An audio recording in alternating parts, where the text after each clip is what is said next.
Have you ever been at a party or even just a busy restaurant and suddenly felt completely overwhelmed? I'm not talking about being bored or tired.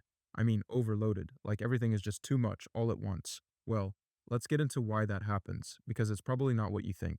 I want you to picture this. You're out to dinner with friends, people you really genuinely like, and you're trying so hard to listen to what they're saying. But your brain, it's just picking up everything. The clink of a fork on a plate, that low level hum from the AC unit, the chatter from a table way over in the corner. It's like every sound has the same volume. Yeah. Does that hit a little too close to home? If it does, you are definitely not alone. And the reason why is pretty fascinating. And that's what happens, right? You start to shut down. People might think you're bored or being rude, but it's not that at all. Your brain is just hitting its processing limit. It's like a computer with too many tabs open. You have to withdraw to deal with all that incoming information. For a long time, you might have just thought, oh, that's just me. It's a weird part of my personality. But what if it's not a quirk at all? Let's totally reframe this because the science here tells a very different story. This is what's so interesting. Look at the left side here. This is the story we tell ourselves, right? I'm antisocial. I'm just way too sensitive. Or the worst one, something is wrong with me. But the reality over on the right, it's just biology. It's not a personal failing. It's literally how you're wired. So, let's talk about that. What does it actually mean to have a brain that's working under a much heavier load in these situations? Okay, so there's a term for this: sensory processing intensity. And researchers found this incredible link. It turns out that brains with a high ability for deep complex thinking, well, they also tend to process sensory stuff like sights and sounds with that exact same intensity. It's a package deal. And this is how it works. It's like a chain reaction. First, your brain is just built to think about things deeply.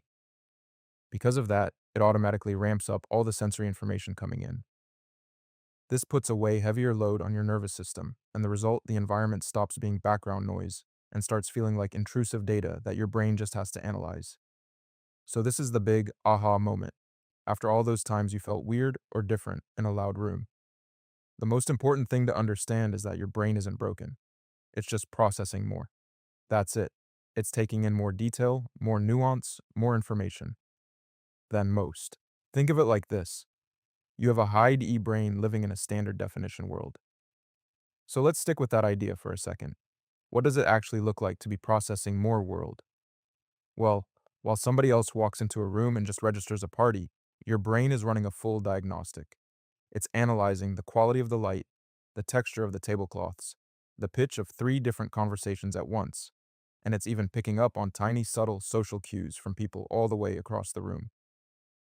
To your brain, all of that is important data, and that really brings us to the most powerful way to think about this.